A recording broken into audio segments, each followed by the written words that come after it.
내 영혼을 풀밭에 누이시고 새와 나무의 노래로 내 맘을 위로하여 주시네.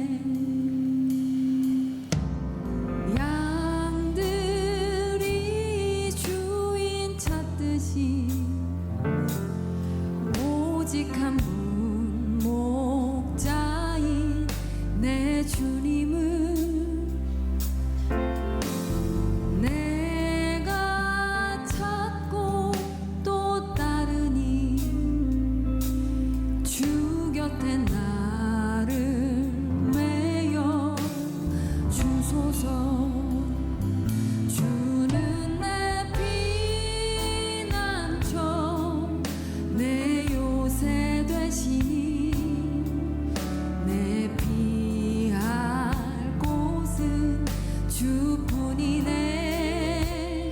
나 돌아갈 내 본향 주의 집에서 내 주님 맞아 주시니. 그는 나의 주, 그는 나의 주 아버지. 내 영혼을 풀밭에 누이시고 새와 나무의 노래로 내 맘을 위로하여 주시네.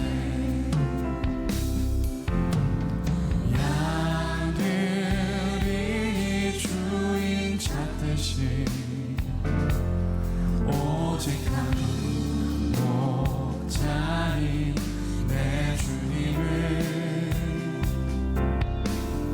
내가 찾고 또 따르니 주 곁에 나를 메어 주소서. 주는 내 피난처 내 요새 되시니 내 피할 곳은 주뿐이네. 나 돌아갈래 본향 주의 집에서 내 주님. 주는 나의 피난처, 주는 내 피난처.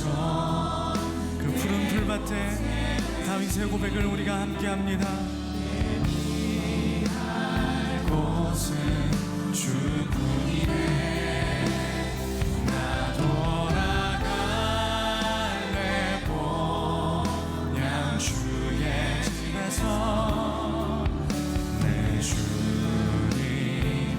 주는 내 피난처,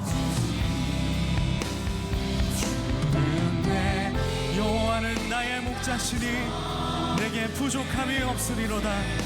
그가 나를 푸른 풀밭에 누이시고 쉴만한 물가로 인도하시는도다. 내 영혼을 소생시키고 자기의 의를 위하여 의의 길로 인도하시는도다. 내가 사망의 음침한 골짜기를 다닐지라도 해를 두려워하지 않을 것은 주의 지팡이와 막대기가 나를 안위하시나이다. 아멘.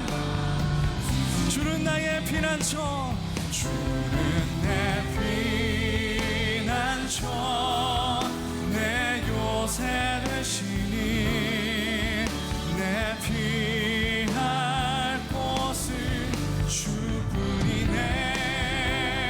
나 돌아갈래 본향 주의 집에서 내 주님. 우리 주님 앞에 기도하며 나가겠습니다. 우리 각자 기도합니다. 주 하나님, 주님이 나의 목자 되시고 주님이 나의 하나님 지팡이와 막대기가 되십니다. 주님, 나를 안위하시는 분, 그 여호와 하나님을 이 시간 만나기 원하오니 주님, 다윗과 같은 고백으로 주님, 우리가 주님 앞에 고백합니다. 주님은 나의 피난처, 주님은 나의 요새 되십니다. 하나님, 이 예배 가운데에 주의 영을 하나님 부어주사 우리가 주의 뜻을 알게 하시고 주를 만나도록 인도하여 주옵소서. 주는 내 피난처, 내 요새 되시니 내 피할 곳은 주뿐이네. 나 돌아가 내 고향 주의 집에서 내 주님, 마지막으로 내 주는 피난처, 내 요새, 내는 내 피난처, 내 요새 되시니 내 피할 곳은 주뿐이네. 나 돌아가 내 고향 주의 집에서 내 주님 맞아 주시리. 주님이 우리의 힘이 되심을 우리 함께 고백하며 나가기 원합니다.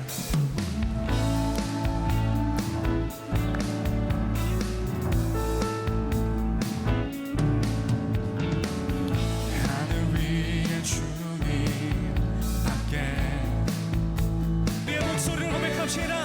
주님은 우리의, 주는 나의 힘이요. 아멘. 주는 나의 힘이요. 할렐루야. 주님이 승리하셨습니다. 주는 나의 힘이요. 주는 나의 힘이요. 주는 나의 힘이요. 영원히 주를 의지하리. 다시 한번 의지하리. 영원히 우리가 영원히 주님을 의지하며 하나님, 우리가 나아갑니다. 우리는 여호와의 이름으로 나아갑니다.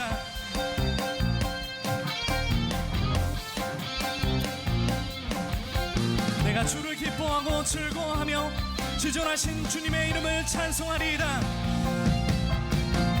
주님의 임재 앞에서 권능의 날개 아래서 그의 능하신 행동을 인하여 찬양해.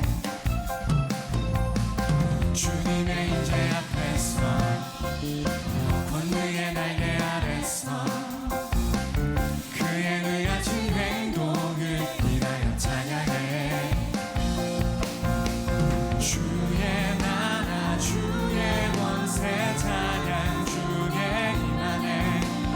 모든 원수 굴복하네. 주의 임재 앞에 주의 나라 주의 권세 찬양 주의 임하네. 모든 원수 굴복하네. 내가 춤을 출 때 다윗처럼 춤을 추면서 전심으로 주를 즐거워하라. 모든 만물들아 찬양하라. 영원히 영원히 다윗처럼 춤을 추면서 전심으로 주를 즐거워하라. 주의 나라 주의 권세, 주의 나라 주의 권세 찬양 주의 임하네. 모든 원수 굴복하네. 주의 임재 앞에 주의 우리가 찬양하고 주님의 이름을 선포할 때 주님이 임하시며 모든 원수들이 굴복하게 될 것입니다.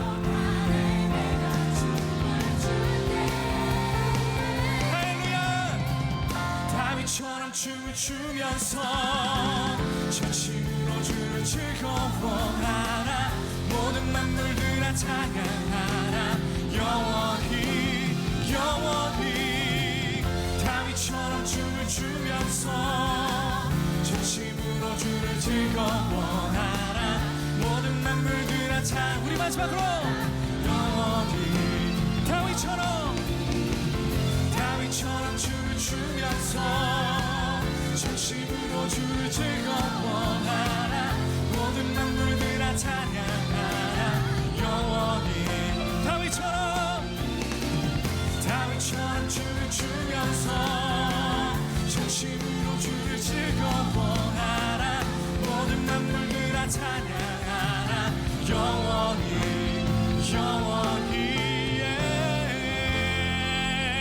내가 주를 찬양할 때에 나의 입술이 기뻐 외치며 주께서 속량하신 내 영혼이 즐거워하리이다. 아멘. 이것이 우리 모두의 고백인 줄로 믿습니다. 계속해서 변화의 순간 다윗 이야기를 듣고 있습니다. 이번 주는 특별히 이제부터 다윗의 이야기를 듣게 될 텐데 우리가 한 가지 우리의 마음에 기억했으면 좋겠습니다. 사울은 왕이 될 수 있는 충분한 사람이었지만 여호와 하나님이 그를 버리셨노라 말씀하시고, 하나님은 우리의 외모가 중요한 것이 아니라 우리의 중심이 중요하다라고 말씀하십니다. 우리의 예배 가운데에 하나님이 보시는 그 중심이 있는 예배 드리기를 원합니다.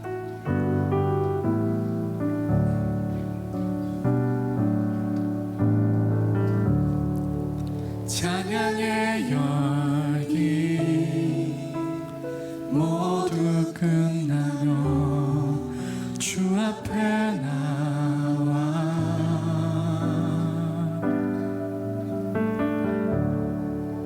더욱 진실한 예배 드리네. 주님을 향한 노래 이상의 노래, 내 맘 깊은 곳에 주께서 원하신 것, 화려한 음악보다 뜻없는 열정보다 중심을 원하시죠.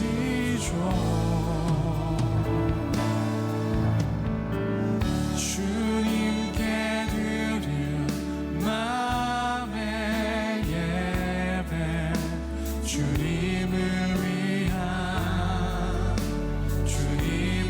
향한 노래, 중심 잃은 예배 내려놓고 이제 나 돌아와. 우리 마지막으로 다시 한번 주님께 드릴 마음의 예배, 주님께 드릴 마음의 예배. 사람은 외모를 보나 우리 여호와 하나님은 중심을 보십니다. 보소서 주께서는 중심이 진실함을 원하시오니 내게 지혜를 은밀히 가르치시리이다. 이제 나 돌아와 주님만, 이제 나 돌아와, 이제 나 돌아와 주님만, 이제 나 돌아와, 이제 나 돌아와 주님만 예배해요.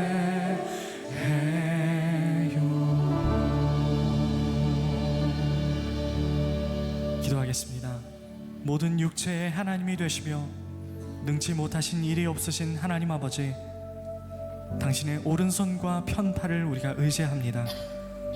주께서 임재하실 때까지 잠잠히 기다리는 자 되길 원합니다.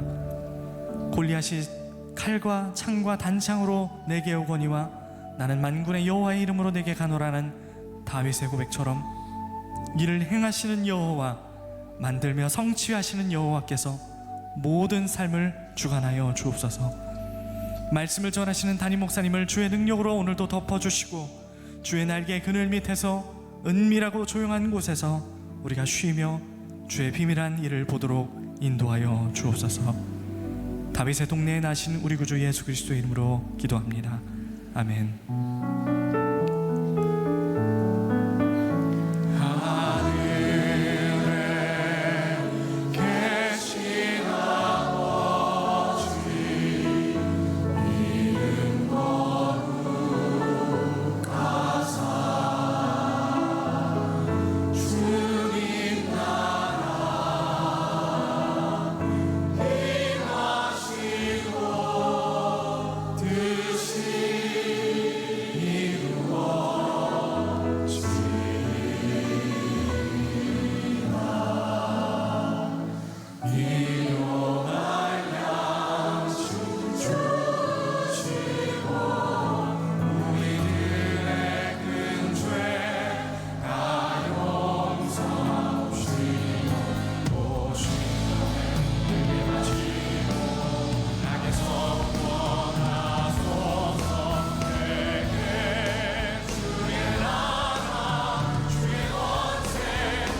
땅에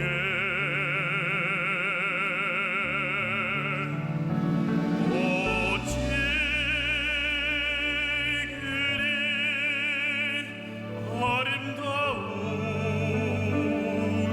아름다운지요.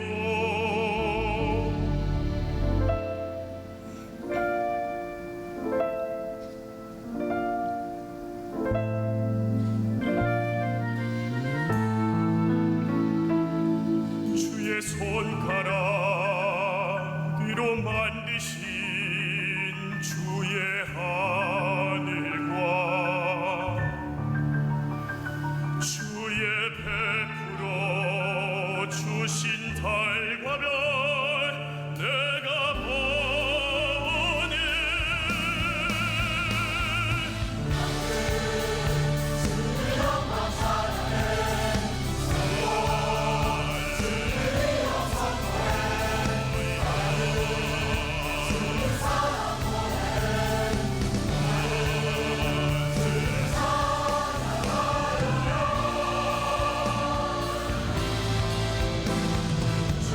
떨어지는 빗방울 봐 주님의 솜씨 노래해 온탕의 주의 이글이네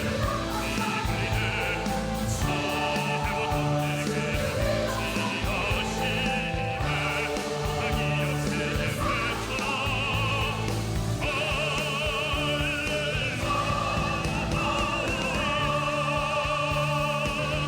천국과 번개 회오리 바람도 주님의 이름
찬양해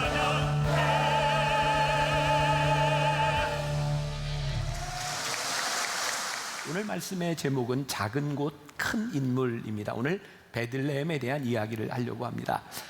작은 곳 베들레헴, 베들레헴은 진짜 작은 곳입니다. 제가 방문을 해보았지만 되게 큰 도시에는요 유명한 사람들이 있습니다. 근데 또 어떻게 생각해 보면 유명한 사람들이 나왔기 때문에 그 도시가 유명해지는 것은 아닐까라는 생각이 들기도 합니다. 예수님은 베들레헴에서 나셨고 나사렛에서 자라셨어요. 사람들이 그렇게 얘기하죠. 나사렛에서 무슨 선한 것이 날 수 있으랴. 베들레헴은 그런 곳입니다. 선한 사람, 위대한 사람을 기대할 수 없는 곳, 그곳 베들레헴에서 태어났던 오늘 다윗의 이야기로 드디어 들어가게 됩니다. 오늘 이 다윗을 이야기하기 위해서 우리는 전 단계를 거쳐왔는데 사무엘 그리고 사울 왕에 대한 이야기를 했어요. 사무엘이 사울 왕에게 기름 부을 때의 이야기가 사무엘상 9장 2절에 있습니다. 우리 같이 한번 볼까요? 기스에게 아들이 있으니 그의 이름은 사울이요 준수한 소년이라. 이스라엘 자손 중에 그보다 더 준수한 자가 없고 키는 모든 백성보다 어깨 위만큼 더 컸더라. 자, 사무엘이요 사울에게 이렇게 기름 부을 때 하나님께서 그에게 안수하라 라고 했을 때 얼마나 마음이 기뻤을까요? 그가 보기에도 사울은 왕이 될 만한 그런 훌륭한 외모를 가지고 있었습니다. 그런데 하나님께서 우리가 지난주에 배웠던 사무엘상 15장까지 해서 하나님이 사울 왕을 버리셨어요. 내가 더 이상 너를 쓰지 못하겠다. 그리고 하나님께서 사무엘에게 내가 다시 다른 사람에게 기름을 부어라. 제가 목회자의 입장에서 사무엘이 어떤 마음이었을까? 이렇게 표현할 수 있을 것 같아요. 아, 내가 목회에 실패했구나. 하나님의 이름으로 기름을 부었던 그 사람이 더 이상 쓰임받을 수 없게 되었을 때 그 사무엘에게 있어서 그거는 정말 어려운 마음이었을 거예요. 그리고 하나님께서 저 베들레헴에 가서 이새의 아들 중에 하나에게 기름을 부어라 라고 하나님이 명령하셨을 때 그 명령을 따르는 사무엘의 마음이 얼마나 힘들었을까요? 제가 오늘 여러분들에게 그런 말씀을 드리고 싶어요. 하나님의 말씀을 순종하고 따른다고 하는 것은 늘 우리의 인생에 기꺼이 따를 수 있는 일이 아닙니다. 때로는 굉장히 힘들고 어려운 일이기도 합니다. 제가 여러분들 분명히 성경을 읽고 오셨으리라고 믿고 설교해도 되는 거죠? 네. 사무엘상 16장 1절, 그래도 혹시 몰라서 같이 한번 보려고 그래요. 자, 같이 한번 봉독합니다. 시작. 여호와께서 사무엘에게 이르시되 내가 이미 사울을 버려 이스라엘 왕이 되지 못하게 하였거늘 내가 그를 위하여 언제까지 슬퍼하겠느냐? 너는 뿔에 기름을 채워 가지고 가라. 내가 너를 베들레헴 사람 이새에게로 보내리니 이는 내가 그의 아들 중에서 한 왕을 보았느니라 하시는지라. 우리가 그냥 이렇게 흔히 읽고 갈 수 있는 부분인데, 저는 성경을 읽을 때마다 늘 그런 생각해요. 우리들이 말씀을 그대로 보되 우리의 상상력을 좀 발휘하고 거기에 나오는 인물이 어떤 마음이었을까를 한번 보면 좋겠다. 하나님께서 사무엘에게 이렇게 말씀하여 언제까지 슬퍼하겠느냐. 사무엘이 슬펐던 거예요. 사울왕을 버린다고 하는 것에 대해서 사무엘의 마음이 너무 아팠던 거예요. 하나님이 이렇게 말씀합니다. 더 이상 슬퍼하지 말아라. 내가 사울을 더 이상 쓰지 않으련다. 그리고 새로운 사람을 선택하겠다. 오늘 우리가 읽었던 본문 말씀, 그 선택의 기준, 사무엘상 16장 7절 다시 한번 우리 같이 봉독합니다. 시작. 여호와께서 사무엘에게 이르시되 그의 용모와 키를 보지 말라. 내가 이미 그를 버렸노라.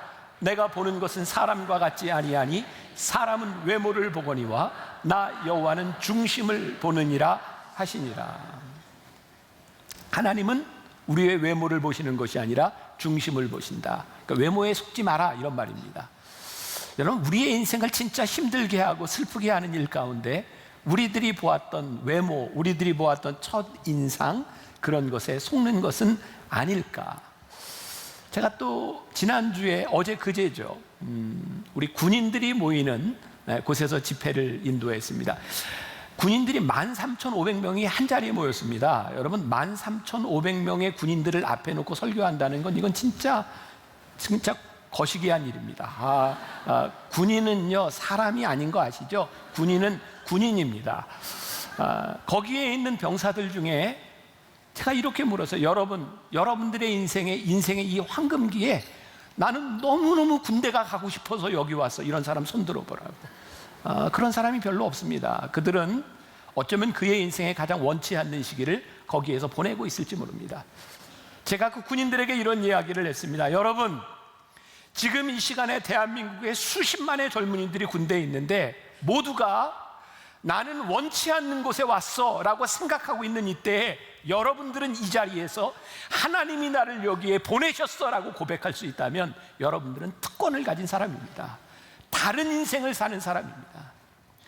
미가서 5장 2절에 보면 베들레헴 에브라다야, 너는 유다 족속 중에 작을지라도 이스라엘을 다스릴 자가 네게서 네게로 나올 것이라 라고 말씀하고 있습니다.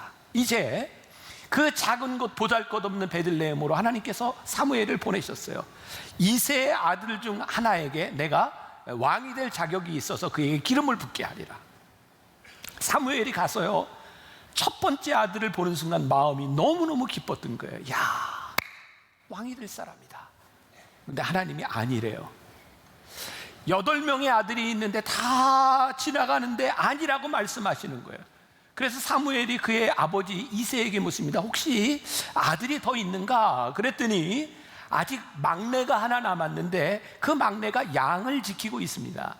근데 사무엘이 하나님께서 아니라고 하시니까 이야기하는 거예요. 또 아들이 없냐고. 자, 이제 일어난 일을 봅니다. 사무엘상 16장 12절과 13절 우리 같이 봉독합니다. 시작. 이에 사람을 보내어 그를 데려오며 그의 빛이 붉고 눈이 빼어나고 얼굴이 아름답다. 여호와께서 이르시되 이는 그가 일어나 기름을 부으라 하시는지라. 사무엘이 기름 뿔병을 가져다가 그의 형제 중에서 그에게 부었더니 그날 이후로 다윗이 여호와의 영에게 크게 감동되니라. 사무엘이 떠나서 라마로 가니라. 참 성경이 참 재미있고 흥미로운데요, 제가 다시 말씀을 드리자면 우리가 좀 상상력을 가지고 보자. 오늘 말씀에 보니까 다윗의 외모가 괜찮아요. 멋지다는 거예요. 그런데 왜 그의 아버지였던 이새는 그의 막내 아들을 두고 자격이 없는 사람이라고 생각했을까요? 주관적인 견해인 겁니다. 그의 아버지가 생각할 때 8아들이 있는데 진짜 그 8아들 중에 다윗이 가장 못난 아들이었을지도 모릅니다. 그런데 성경은 우리들에게 뭐라고 증거하고 있냐면 다윗이 하나님께서 외모를 보지 않는다, 이 말씀은 다윗이 아주 추하거나 못생겼다 이런 이야기를 하고 있는 것이 아니라 하나님의 기준은 외모가 아니다 라고 하는 것을 말씀하고 있고요, 중요한 것은 그러면 다윗은 어떤 내적인 사람이었는가, 성경은 그걸 우리들에게 이야기하고 싶은 거죠. 자, 이제 16장 18절로 가봅니다. 같이 봉독회 나오는 거 봅니다. 시작. 내가 베들레헴 사람 이새의 아들을 본즉 수금을 탈 줄 알고 용기와 무용과 구변이 있는 준수한 자라. 여호와께서 그와 함께 계시더이다 하더라. 자, 여기 보니까 다윗도 괜찮은 사람입니다. 그 형들보다는 못하지만. 자, 이제 여러분들이 성경을 조금 이제 더 지난주의 말씀을 좀 이해하고 리마인드 하면서요, 15장에서 하나님께서 사울을 더 이상 쓰지 않기로 작정하셨죠. 사울 왕이 버림받습니다. 여러분 잘 들으세요. 하나님이 버리시면 그의 인생이 얼마나 비참해지는지 압니까? 단순히 쓰임을 받는다고 하는 이런 차원에서 끝난 것이 아니라 하나님이 쓰시지 않으니까 사울이 망가집니다. 여러 가지 그의 삶이 망가진 가운데 가장 비참한 것은 그의 삶에 악한 영이 들어온 것이었어요. 잠을 자지 못했습니다. 그는 악한 영 때문에 시달렸습니다. 그래서 사람들이 이야기하죠. 이 악한 영을 다스릴 수 있는 방법이 무엇이냐면 수금을 타는 아주 괜찮은 소년이 하나 있는데 그게 다윗이다 이 말이에요. 그러니까 다윗은 연주를 했는데 단순히 기교 있는 연주를 한 사람이 아니라 그가 연주할 때에 영적인 능력이 있었다는 거예요. 하나님이 그와 함께 계시더이다. 그래서 다윗은 연주를 하면서 악한 영을 쫓아내는 그런 일을 하게 되죠. 자, 여기서 오늘 말씀의 제일 중요한 포인트는 무엇인가? 자, 학자들마다 다 다른 견해를 가지고 있지만 다윗이 양을 치는 목동으로 있을 때 사무엘에게 의해서 기름 부음을 받는데 그가 골리앗과의 싸움에서 이렇게 이기는 그 시간까지 3년이 지났는지 5년이 지났는지 학자들마다 견해가 조금 다르지만 약 5년 정도로 우리들이 볼 수 있을 것 같아요. 다윗은 베들레헴에서 기름 부음을 받았는데요, 기름 부음을 받고 사울 왕이 악한 영이 들었을 때 그 악한 영을 쫓아내는 일들을 하고 있었는데요, 그의 직업이 여전히 변치 않는 목동이었다는 거예요. 하나님이 그를 택하셔서 위대하게 쓰시는 그 순간까지 이 다윗에게는 오랜 동안에 목동의 시간들이 있었어요. 목동의 시간이라고 하는 것은 무슨 의미냐면 그는 무명의 시절을 지나갔고, 진짜 중요한 것은 기름 부음을 받았음에도 불구하고 목동으로서 무명의 생활을 지나가는 그가 아주 성실한 사람이었다는 거예요. 맡은 일에. 소위 말하는 요즘 관종이라는 것이 관심 받기를 좋아하는 거죠. 요즘 SNS에 글을 올리고 사진을 올리고 하는 사람들을 바라보면 굉장히 관심 받으려고 하는데, 다윗은 하나님께 기름 부음을 받았는데 사람들에게 자기를 드러내려고 한 것이 아니라 자기에게 맡겨진 일을 아주 충실하게 하고 있었고, 약 5년 정도의 시간이 지났을 때 다윗에게 굉장히 특별한 순간이 찾아옵니다. 그게 뭐냐면 사무엘상 17장에 있는 우리가 잘 아는 다윗과 골리앗의 싸움의 이야기인 거예요. 자, 또 보세요. 다윗이 전쟁터로 갔는데요, 다윗은 그 전쟁터에 원해서 가지 않았습니다.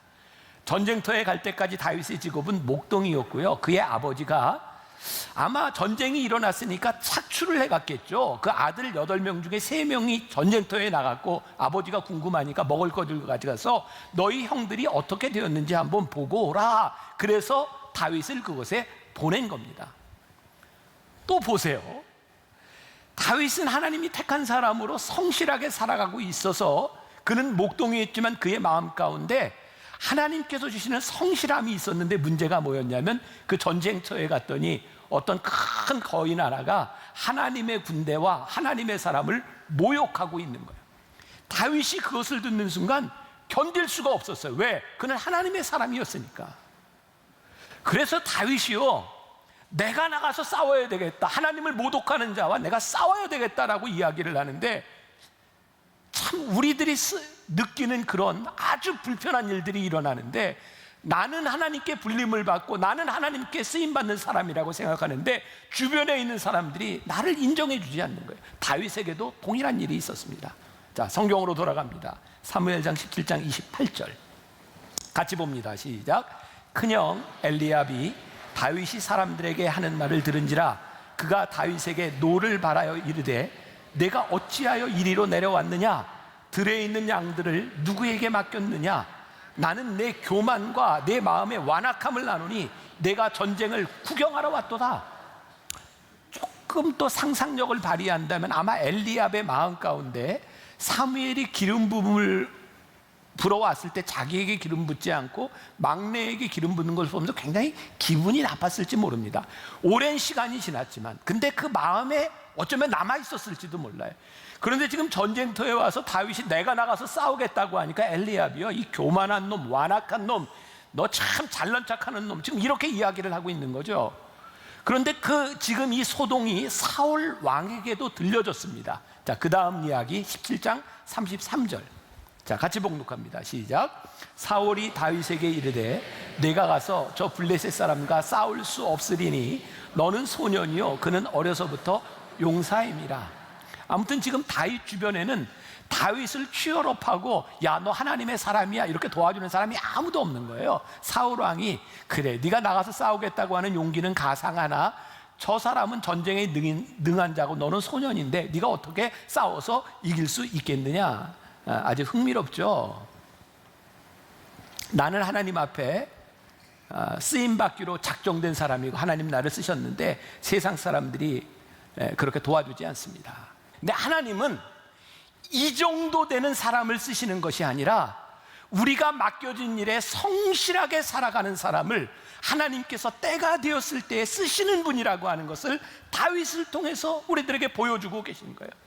베들레헴, 정말 아무것도 아닌 작은 곳에 태어난 그 다윗을 5년 동안이나 아니 수년 동안이나 목동으로서 무명세월을 지나갔던 그 다윗을 쓰는 시점은 다윗이 원해서 왔던 전쟁터가 아니라 그의 아버지가 보내서 왔던 전쟁터에서 하나님을 모욕하는 사람 그 블레셋을 바라보며 아무도 돕지 않을 때 하나님께서 그 순간에 다윗을 쓰시기로 작정하신 거죠.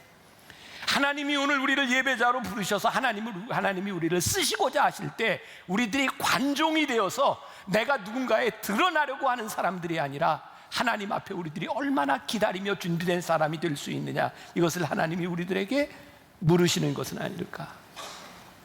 저도 이제 중견 목회자가 돼서 후배 목회자들에게 교육할 기회들이 많습니다. 후배 목회자들이 저에게 제일 많이 하는 질문이 있습니다. 그 중에 하나가 만나기 위해 예배에 관한 거예요.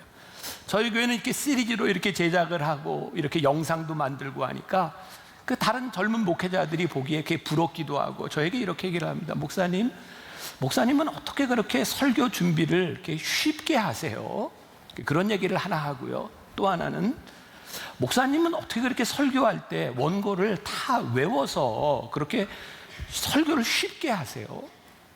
제가 젊은 목회자들에게 이렇게 얘기합니다. 미안하지만 여러분들이 방송을 통해서나 어떤 매체를 통해서 예배를 드릴 때 여러분들 눈에 보이는 그 모습이 아니라 여러분들 눈에 보이지 않는 모습이 어떨까를 생각해 보세요.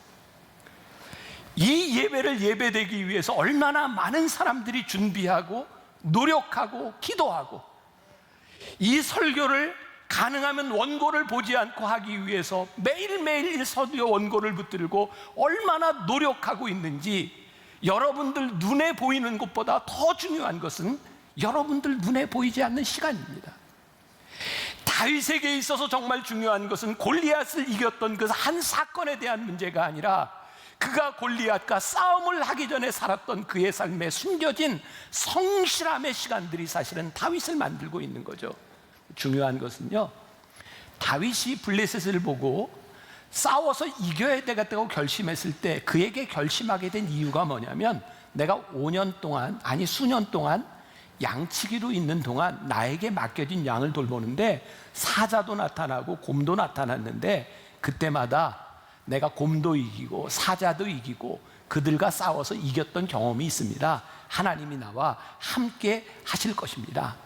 다윗에게 있어서 그러하여금 결정적인 싸움을 하게 했던 그 순간은 아무도 알아주지 않는 시간을 성실하게 보냈던 하나님이 함께 하셨던 경험이 이 중요한 전쟁터에서 그러하여금 싸우게 만든 거죠. 또 하나 중요한 포인트를 발견하게 됩니다. 그는 전쟁에 나아가는데 사무엘상 17장 38절을 보겠습니다. 같이 봅니다. 이에 사울이 자의 군복을 다윗에게 입히고 노토구를 그의 머리에 씌우고 또 그에게 갑옷을 입히매. 자, 이제 상상이 되는 거죠. 그래, 네가 나가서 싸워라 라고 얘기했는데 도저히 못 믿어오니까 사울왕이 자기가 입은 군복을 입히고 너 이거라도 좀 입고 나가서 싸웠으면 좋겠다. 자, 이제 39절을 봅니다. 39절 시작. 다윗이 칼을 군복 위에 차고는 익숙하지 못하므로 시험적으로 걸어보다가 사울에게 말하되 익숙하지 못하니 이것을 입고 가지 못하겠나이다 하고 곧 벗고. 자, 여기에서 아주 중요한 영적인 원리를 하나 발견하게 되는데요, 하나님은 다윗을 쓰시는데 다윗을 쓰셨어요. 사울의 군복을 입은 다윗을 쓰신 것이 아니라 무명의 시간을 성실하게 지냈던 다윗의 삶을 쓰세요. 제가 이렇게 뭐 좋은 예가 될지 모르겠지만 아마 여기에서 혹시 미국에서 공부한 분이 있다면 저와 동일한 감정을 가지고 있을 텐데, 제가 5년 동안 미국에서 공부하고 정말 깨달은 게 5년 동안 공부한 걸로는 영어가 안 되는구나를 제가 철저하게 깨달은 사람입니다. 근데 저에게 요즘 자꾸 기회가, 제가 미국에서 2군데 신학교를 다녔고 그리고 제가 그곳에서 뭐 이제 이사도 하고 뭐 이러다 보니까 미국 학교나 미국 교회 가면 영어로 이렇게 설교를 하거나 할 기회들이 저에게 점점 많이 있습니다. 그리고 제가 나온 그 신학교 중에는 미국과 한국 교회를 통틀어서 우리 교회가 규모적으로는 제일 큰 교회입니다. 그러니까 그 사람들이 언제부터인가 저를 이렇게 리스펙트 하는 거죠. 그냥 사람들은 규모를 보고 생각을 합니다. 근데 제가 가서 영어로 이렇게 무언가를 하게 될 때 제가 영어가 안 되니까 통역을 세워서 하잖아요. 너무너무 답답해요. 아, 이거 도저히 답답해서 안 되겠다. 그냥 내가 해야 되겠다. 그리고 제가 영어로 하잖아요. 듣는 사람이 너무너무 답답해요. 그러니까 이게 해결이 잘 안 되는 거예요. 아, 그래서 제가 영어에 대한 컴플렉스, 아, 나 영어가 이게 참 문제구나, 안 되는구나. 그런데 몇 년 전부터 제가 아주 특이한 상황을 발견하게 됐는데, 언제부터인가 제가 영어로 이야기를 하면 저는 영어 때문에 컴플렉스라고 생각했는데 듣는 사람들이 제 영어를 들으려고 노력하기 시작하더라고요. 자, 제가요 하나님 앞에 그렇게 쓰임받지 못하고 이렇게 무명이었을 때 제가 하는 영어는 저에게 굉장히 큰 컴플렉스라고 생각했는데, 어느 시간이 되니까 그것이 그렇게 컴플렉스가 아니라 듣는 사람들이 들으려고 노력하는구나 라고 하는 것을 느끼게 되었어요. 여러분, 우리들의 인생에는요 하나님이 쓰시는 포인트가 있다고 생각합니다. 그것은 우리가 가지고 있는 재능에 대한 문제가 아닙니다. 만일 우리가 재능으로 하나님 앞에 쓰임을 받는다면 우리들이 어떤 재능으로 쓰임을 받을 수 있겠어요? 다윗에게 일어났던 일, 하나님은요 다윗을 쓰셨어요. 그가 입은 군복으로 쓰신 것이 아니라 그가 곰과 사자와 싸울 때에 돌을 들고 나갔던 그를 하나님께서 쓰셨어요. 몇 주 전 여러분 박관태 선교사님 오셔서 설교하던 거 기억나세요? 아마 재작년 이열치열 집회를 마치고 제가 그냥 이렇게 우리 교회에 의대를 다니는 학생 몇과 이렇게 같이 식사를 할 수 있는 기회를 만들어줬습니다. 많이 묻고 이게 선교에 대한 꿈을 가지고 있으니까. 박관태 선교사님이 이런 얘기를 하더라고요. 되게 의대생들이 선교사인 자기에게 와서 묻는 질문이 있답니다. 선교사님, 어떤 과를 선택하면 선교에 도움이 될까요? 굉장히 좋은 질문이죠. 근데 박관태 선교사님이 이렇게 대답을 합니다. 그런 생각하지 말고 어떤 분야에 네 가슴이 뛰는지를 봐라. 그리고 네 가슴이 뛰는 일을 해라. 그리고 하나님이 네 가슴을 뛰게 한 그 일을 어떻게 사용하실지를 고민해라. 그러면 하나님이 너를 쓰신다.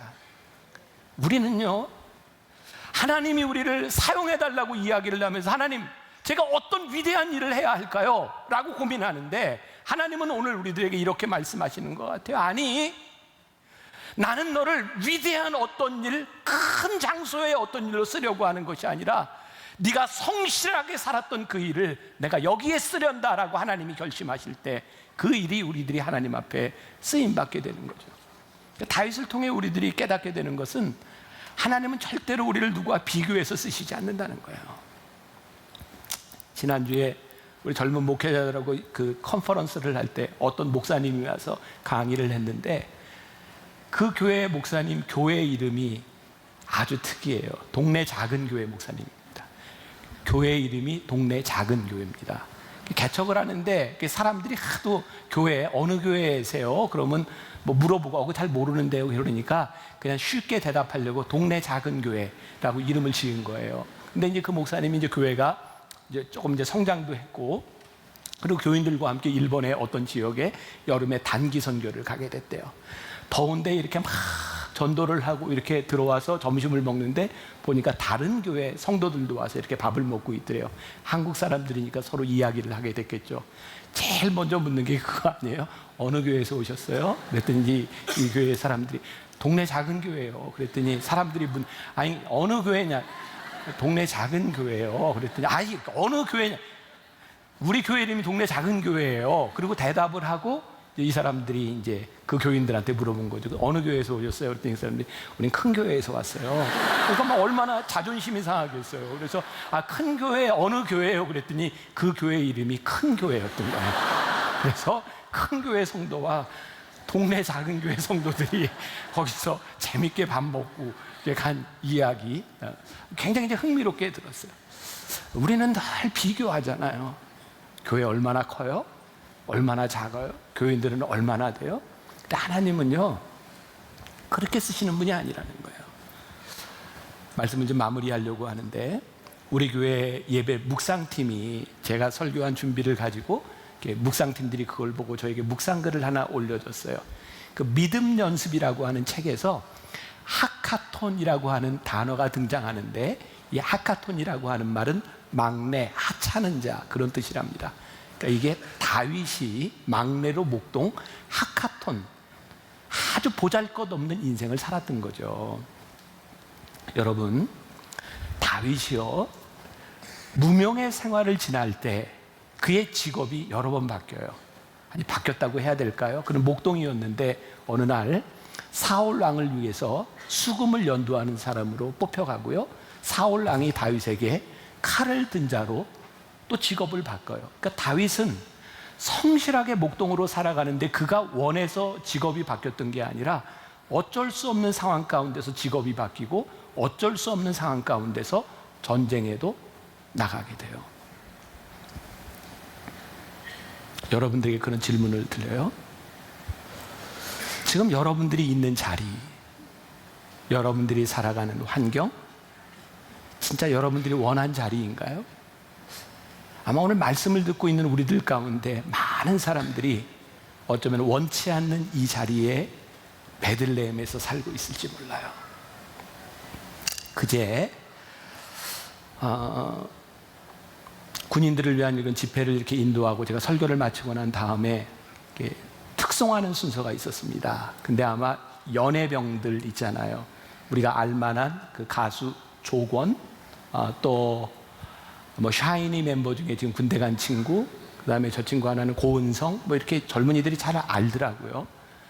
근데 한 친구가, 저 세 친구가 연속해서 이렇게 특성을 했는데, 한 친구가 이렇게 찬양을 부르고 나더니 다른 사람들은 못 봤어요. 저는 이제 강대상에 이렇게 있었으니까. 찬양을 하고 들어가더니 앉자마자 통곡하며 우는 거예요. 그러니까 그 조건이라는 친구가 가서 안아주면서 이렇게 울지 말라고 그렇게 하더라고요. 그리고 또 다른 친구가 나가서 찬양을 하고, 그리고 이렇게 막 이렇게 울어요. 저는 그 상황을 전혀 알지 못합니다. 이 친구들이 뭐 어떤 상황 때문에 울고 그랬는지 알지 못하지만, 제가 마지막에 사진을 찍었던 저 순간들에게 제가 안아주면서 야, 열심히 하고 그리고 나중에 이렇게 만나면 좋겠다 그랬더니 목사님 은혜 받았어요 이러면서 이제 그렇게 끝났거든요. 근데 제가 그 친구들과 거기 있는 군인들을 향해 보면서, 너희들 중에 이 중에 너희들의 인생에 원해서 이 자리에 있는 사람이 누가 있겠니? 근데 그 조건이라고 하는 친구가 특송을 하러 나와서 이 얘기를 한마디 했어요. 저는 성경 중에 제일 좋아하는 말씀이 하나 있습니다. 그게 뭐냐면 창세기 1장 1절입니다. 태초에 하나님이 세상을 창조하셨다. 하나님이 나를 창조하시지 않았다면 제가 어떻게 이 자리에 있을 수 있겠습니까? 그래서 태초에 창조하신 하나님, 그분 때문에 나는 이 자리에 있음을 고백합니다. 제가 그 이야기를 들으며 오늘 여러분들에게 다윗의 이야기, 베들레헴의 이야기를 하며, 하나님이 여러분들을 부르시지 않았다면 누가 이 자리에 있을 수 있겠습니까? 그런데 지금 부르신 이 자리에서 성실하게 여러분들이 인생을 살아갈 때 하나님이 여러분들을 쓰시는 때가, 하나님이 여러분들을 높여주시는 때가, 하나님이 영광을 받으시는 때가 여러분들의 인생을 통해서 틀림없이 온다는 거예요. 오늘 이 다윗의 이야기, 베들레헴의 이야기가 여러분들의 신앙의 고백이 될 수 있기를 주님의 이름으로 간절히 축원합니다.